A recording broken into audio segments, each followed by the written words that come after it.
I'm Dr. Ajit Saxena. I'm a senior consultant urologist at Indraprastha Apollo Hospitals here in Delhi. Cancer आजकल बहुत common हो गया है.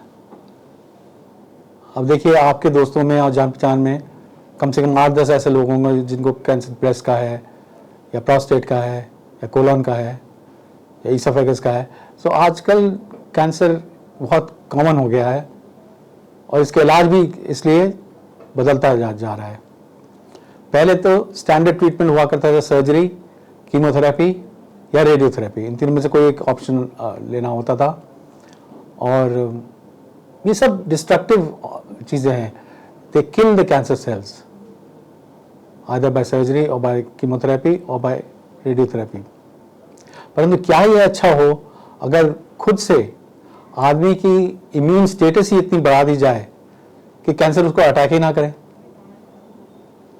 अब इस विषय पे आजकल बहुत काम हो रहा है. इस टेक्नोलॉजी द फोर्थ डायमेंशन जिसको बोलते हैं वो है इम्यूनोथेरेपी. पिछले साल इम्यूनोथेरेपी के एक भाग पे चेक पॉइंट इनहिबिटर्स पे नोबेल प्राइज तक मिल चुका है लोगों को और इसकी जो महत्व है अब लोगों को समझ में आ रहा है. क्या है ये इम्यूनोथेरेपी? बॉडी में इम्यून सेल्स होते हैं जो कि बाहर के सेल्स को आने नहीं देते, उनको किल करते हैं. कैंसर सेल जो होते हैं वो उनको अपने दोस्त बना के उनको ऐसा कर देते हैं कि वो रिकग्नाइज नहीं कर पाता कि ये बाहर का सेल है.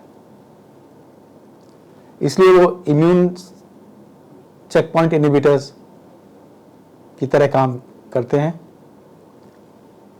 जो इम्यून के सेल्स होते हैं उनको इनहिबिट कर देते हैं. लोगों ने काम करा इस पे काफ़ी और देखा कि इसमें ही बहुत भलाई है कि सेल्स को अच्छा किया जाए. तो क्या होता है ये इम्यून थेरेपी, इम्यूनोलॉजी? ये अपने बॉडी के सेल्स को इस तरह बढ़िया बना दें ताकि ये कैंसर को फाइट कर सकें और सिर्फ कैंसर सेल्स को ही अटैक करें, नॉर्मल हेल्दी सेल्स को अटैक ना करें. इसमें काफ़ी काम हो रहा है दुनिया भर में. एक चेक पॉइंट इनहिबिटर के तरह का होता है. कैंसर सेल्स के जो इम्यून सेल्स होते हैं उनको अगर डाउन करेंगे तभी कैंसर सेल अब बॉडी में एंटर कर सकते हैं. वो सेल्स डेवलप हो गए हैं और उनका पता चल रहा है धीरे धीरे कि ये सेल्स होते हैं. एक होते हैं टी सेल्स जो कि बॉडी में जब कोई भी इन्फेक्शन होता है, कैंसर ही नहीं, जब इन्फेक्शन होता है तब वो अटैक करते हैं, उसको किलर सेल्स कहलाते हैं. परंतु ये किलर सेल्स बॉडी में बहुत कम होते हैं, इसलिए cancer cells can take over. अब हमें करना क्या है, ये किलर सेल्स को बढ़ाना है.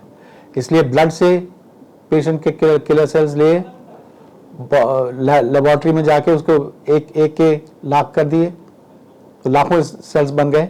फिर उनको वापस बॉडी में डाल देते हैं. जब वो डालेंगे तो देन वो इतनी मात्रा में होते हैं कि कैंसर सेल्स को फाइट कर सकते हैं. This is one of the present mode of treatment of cancer, immunotherapy. इनको बोलते हैं कार टी सेल्स. और दूसरी तरीके क्या होते हैं जो हार्मोनल होते हैं, उनकी मात्रा बढ़ा देते हैं ताकि वो कैंसर सेल को फाइट कर सके. कुछ वायरसेस ऐसे आए हैं जो कि ऑन्कोलिटिक वायरसेस होते हैं, यानी कि वो सेल को डिस्ट्रॉय करते हैं, स्पेसिफिकली जो कैंसर सेल्स होते हैं. ये वायरसेस जो होते हैं ये हमारे फायदे के लिए होते हैं. इनमें बाहर का शेल तो ऐसे छोड़ते हैं, अंदर से उनका ब्रेन निकाल के उनके किलर न्यूक्लियोटाइड डाल देते हैं. तो उनके थ्रू, उनके जरिए कैंसर सेल्स तक पहुंचाया जा सकता है न्यूक्लियर मटेरियल. इस चीज़ को बोलते हैं वेक्टर. वायरस जो है वो वेक्टर बन जाता है, यानी कि ट्रांसपोर्ट करने के लिए काम में आता है from the surface to the cells of the cancer cells. Viruses में एक प्रॉब्लम ये आ जाती है कि they are not specific. Sometimes ये नॉर्मल सेल्स को भी अटैक कर देते हैं.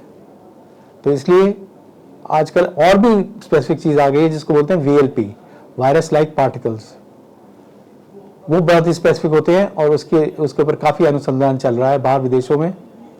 हमारे देश में भी होना चाहिए और इसी को लेके मैंने अभी एक कॉन्फ्रेंस करी है जिसमें साइंटिस्ट और डॉक्टर्स एक ही प्लेटफॉर्म पे बैठे हैं। अब प्रॉब्लम क्या है हिंदुस्तान में कि साइंटिस्ट अपना अलग काम कर रहे हैं, डॉक्टर्स अपना अलग काम कर रहे हैं।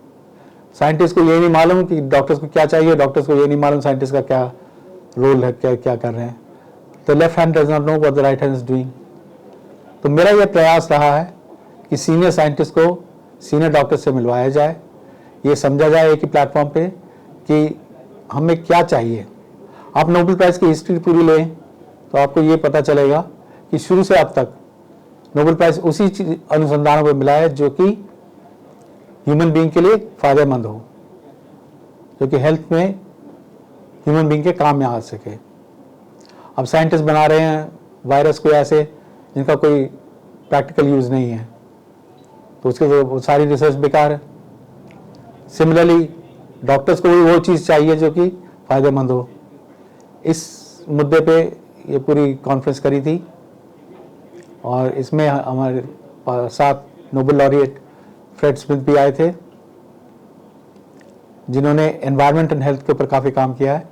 उन्होंने बताया क्या क्या चीज़ें कर सकते हैं to improve the immune status of the normal person.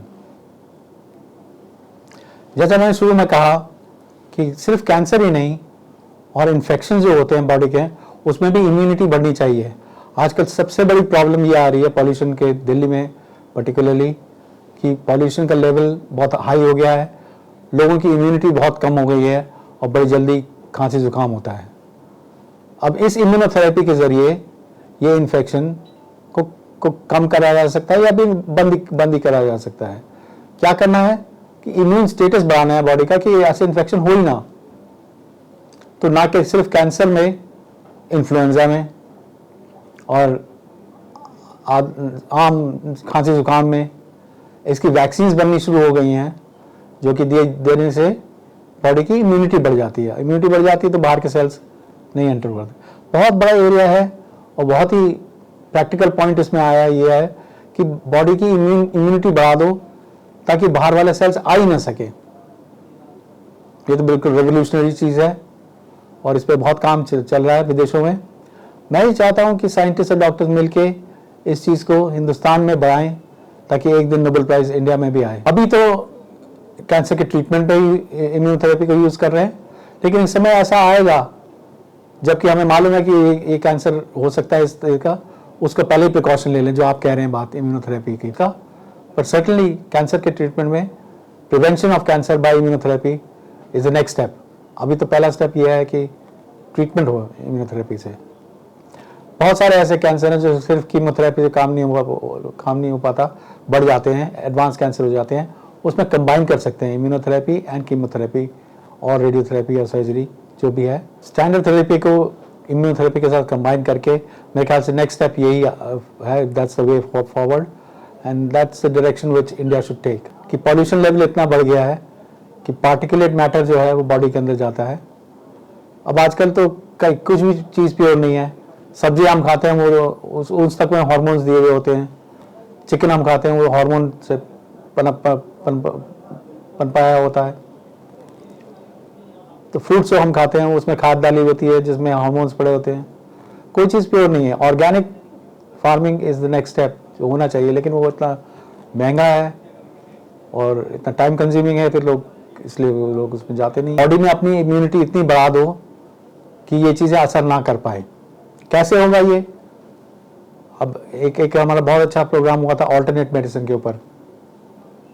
हमारी जो योगा है, हमारी जो इवन ब्रीदिंग एक्सरसाइजेज हैं, ये सब एंटी कैंसर है। इनमें कुछ ना कुछ ऐसी चीज़ छुपी हुई है जो हमारे सेल्स हेल्दी करती है और उसको सुदृढ़ बनाती है अगेंस्ट कैंसर। एक तो ऑल्टरनेट थेरेपी का हो गया रोल, दूसरा माइक्रो न्यूट्रिएंट्स, थोड़े एंटीऑक्सीडेंट। आजकल के सबसे ज़्यादा प्रॉब्लम ऑक्सीडेंट से होती है और ऑक्सीडेंट्स अब बॉडी में बहुत बढ़ते जा रहे हैं। उसके लिए हमें एंटीऑक्सीडेंट्स देने चाहिए।